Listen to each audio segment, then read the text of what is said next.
de la República Mexicana. En un video difundido en redes sociales, Laura Morán suplica a su excuñado Alejandro Gertz Manero que libere a su hija Alejandra Cuevas, quien permanece presa de manera irregular, y denuncia que se debe a la influencia del fiscal. Federico Gertz Manero y Laura Morán Servín se conocieron en 1965. Sostuvieron una relación que duró más de 50 años. En 2015, Federico empezó a tener problemas de salud que fueron agravándose. Entonces empezaron las diferencias entre Laura Morán y Alejandro Gertz Manero, quien denunció a su cuñada por homicidio.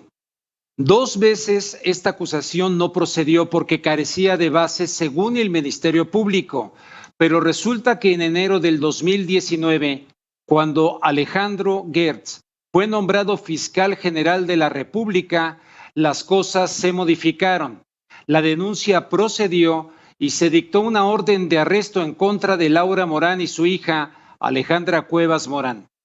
Aunque Laura Morán, de 94 años, no fue detenida, su hija sí fue apresada y recluida en el penal de Santa Marta, Acatitla, donde lleva más de 8 meses ya detenida. Para conocer más acerca de este caso, saludo a Alonso Castillo Cuevas. ¿Quién es Alonso Castillo Cuevas? Pues él es el hijo de Alejandra Cuevas Morán, quien lleva más de 8 meses en Santa Marta, Acatitla, y es el nieto de Laura Morán Servín, quien fue pareja por más de medio siglo, por lo menos medio siglo, del hermano del actual fiscal general de la República. Alonso, muy buenas noches, gracias por aceptar la invitación para hablar acerca de este tema. Rubén, gracias a ti por el tiempo y el espacio. Buenas noches.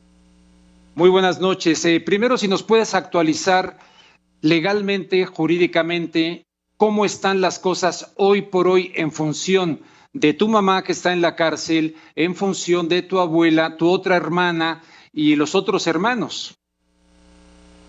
Bueno, en este momento nosotros estamos esperando una audiencia para el juicio de amparo que se tiene que celebrar. Cuando arrestan a mi mamá el 16 de octubre, se apeló inmediatamente el auto de formal prisión, se hizo una apelación con 11 agravios muy bien hechos. Sin embargo, el magistrado, de una manera atípica, contestó sin pruebas para decir que al final del día mi madre prácticamente era la encargada de la salud de Federico. Como tú mencionabas, durante 5 años este caso no prosperó. Sin embargo, cuando Alejandro Gertz Manero asume la fiscalía, fue que el caso da un giro. El expediente, Rubén, lo envían a la Fiscalía Central para la Investigación de Delitos Federales y Electorales, y en septiembre de 2020 el abogado Alfonso Jiménez O'Farrill, que ha llevado el caso durante 5 años, y que las propias autoridades, basándose en evidencia, en dictámenes periciales, en pruebas, llegaron a la misma conclusión, que no había ni elementos ni conductas para poder culpar o para poder accionar en contra de las 3 mujeres denunciadas por Alejandro Gertz Manero, Laura Morán Servín, Alejandra Cuevas Morán y su hermana también de los mismos apellidos. Sin embargo, llega Alejandro a la fiscalía y en ese momento mandan el expediente, el abogado renuncia y el 16 de octubre la arrestan, no solo con la gravedad de que mi madre es completamente inocente y no hay una sola prueba en su contra, sino que además estaba amparada, y posteriormente descubrimos, Rubén, que los propios ministerios públicos le mintieron a los jueces para lograr resoluciones fraudulentas, entre ellas el arresto de mi madre. Cuando la arrestan fue cuando el fiscal general de México implanta un canal de comunicación a través de Alfredo del Mazo, según nos dijo su concuño Fernando Díaz, y el fiscal nos exige varias cosas. Te las resumo. Primero, toda una serie de objetos que estaban en casa de mi abuela, desde obras de arte, esculturas, tapetes, todo lo que te puedas imaginar. La casa quedó prácticamente vacía. Cosas que le corresponden también a mi abuela, de acuerdo al testamento, pero con su hija en la cárcel no le quedó más remedio más que cumplir con la exigencia del fiscal. Se entregan todos los objetos. Después, Alejandro Gertz Manero pide que mi abuela también necesita dar una carta en donde renuncia a la pensión que él como albacea tiene la obligación que cumplir. Mi abuela firma inmediatamente la carta también por temor a represalias en contra de su hija, Y luego, cuando se le entrega la carta, pide también un cheque de caja certificado a su nombre, es decir, que la única persona que pudo haber cobrado ese cheque fue el fiscal general de México, Alejandro Gertz Manero. Se le entregan todas esas cosas y es cuando nosotros decidimos hablarle a su casa, porque dijimos, bueno, este canal de intermediación ya no tiene sentido, vamos a tratar de ver si él habla con nosotros. Le llamamos a su casa, como tú sabes, mi abuela estuvo 53 años con su hermano, por lo tanto le llamamos, y en esa llamada, entre las muchas barbaridades que dijo el fiscal general de México, una de las más graves, Rubén, fue que nos pide a mí, a mi hermana y a mi hermano que confesemos a un delito que fabricó, es decir, que el hombre más importante en la Procuración de Justicia nos exige que nos incriminemos por el mismo delito que fabricó en 2015 y que las propias autoridades durante 5 años dictaminaron que no se podía dictaminar el ejercicio de la acción penal. Llega Alejandro, todo cambia y es cuando empieza este canal de intermediación, se despoja a mi abuela, la acabas de ver en el video, esta fue una idea prácticamente de ella, en donde dice, bueno, vamos a ver si yo hablándole directo a Alejandro, cesa esta persecución, porque esto ya, Rubén, ya no es una cuestión solo de mi abuela. A mi abuela ya no le importa, Alejandro, dice, tiene 94 años, le quedan 5 minutos. Mi abuela resiste porque no se quiere morir sin ver a mi mamá, pero ahora se viene en contra de nosotros, y se viene en contra de nosotros porque es un asunto generacional. ¿Por qué, Rubén? Porque al fiscal general de México le preocupan siempre 2 cosas, que cuando murió su hermano Federico, mi abuela hiciera algún reclamo adicional que va en contra completamente de la realidad, ya que mi abuela siempre supo que el heredero universal era Alejandro Gertz Manero y ella siempre conoció las 3 cosas que le había dejado Federico, que curiosamente al final de su vida llegó el fiscal de México y se la robó a través de este canal de intermediación. Entonces, a ver, Alonso, a ver, te interrumpo tantito para... Él ha dicho, según leí, creo que en el periódico El País, que antes no procedió nada en contra de tu mamá y de tu abuela porque estaban siendo protegidos por el PRI, por Alfredo del Mazo en el Estado de México. Incluso mencionan al doctor Mancera, que por eso no procedió. Y que cuando él ya entró a la fiscalía, entonces ya procedió este acto, y acusando básicamente del tema de dinero. Incluso decía que había desaparecido durante la enfermedad de quien fuera compañero de tu abuela, que habían desaparecido cuentas y qué tal. ¿Cómo está eso? Explícanos cuál es la versión de ustedes. A 2 puntos importantes, porque de efecto una de las personas denunciadas originalmente por Alejandro era Laura Cuevas Morán, la hermana de mi madre, que es la suegra de Alfredo del Mazo, madre de Regina y de Fernanda Castillo Cuevas. Sí, pero lo más misterioso de todo este caso, Rubén, es que Alejandro acusa durante estos años a Alfredo del Mazo y dice que por su poder este caso no prospera. Sin embargo, esas acusaciones nunca se pudieron sustentar con los hechos. Sin embargo, pasa el tiempo, Rubén, y aquí es donde ya a Alejandro y a los jueces y a las autoridades se les olvida mi tía Laura Cuevas Morán. Entonces, eso es algo que nosotros tampoco entendemos. ¿Cómo es posible que el fiscal general de México durante años ataque directamente a Alfredo del Mazo diciendo que por su culpa no procede la denuncia, y al final ya Alejandro ya ni siquiera menciona a Laura Cuevas Morán? ¿Por qué no la menciona?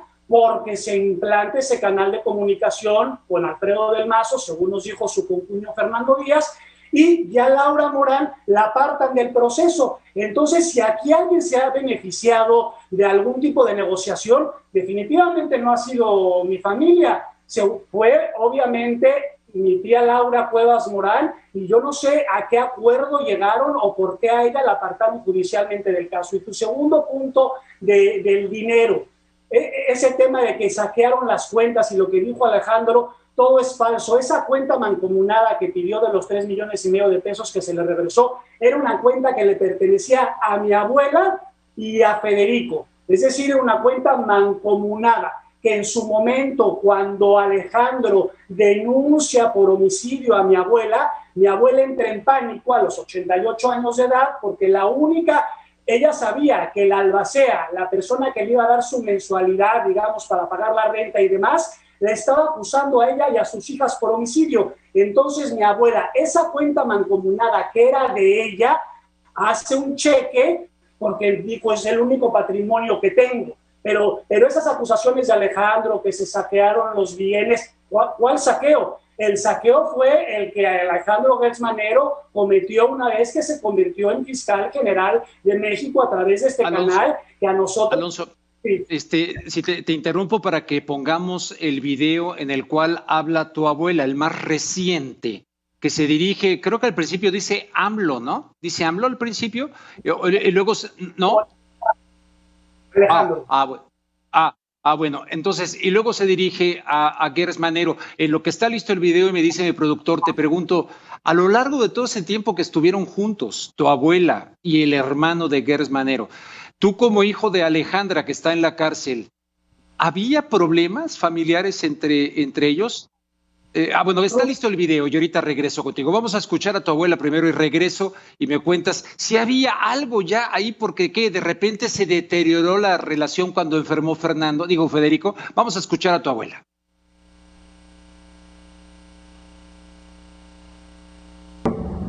Hazlo, por favor. ¿Qué más quieres de mí?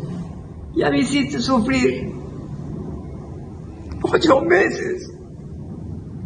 Por favor, Alejandro, devuélveme a mi hija. Me nombras que yo asesiné y nombras a mis 2 hijas, que fueron mis cómplices. Pero ¿cómo iban a ser? ¿Y tus doctores qué? ¿Eran de palo o qué eran? Estaba tu hija todo el tiempo ahí porque viví enfrente. Te lo suplico, Alejandro. Tú bien sabes que no lo maté, que yo amo como madre. Y tú has de amar a tus hijas como padre. Así se ama a los hijos. Y la metes a la cárcel. ¿Qué tenía que ver ella? Ya no puedo más y que no creo merecerme. Bien, ahí está tu abuela hablando y pidiéndole a el fiscal que quiere que le regrese a su hija. Te preguntaba yo, a lo largo de tanto tiempo, más de medio siglo, ¿había problemas entre Alejandro Gertz Manero y tu abuela?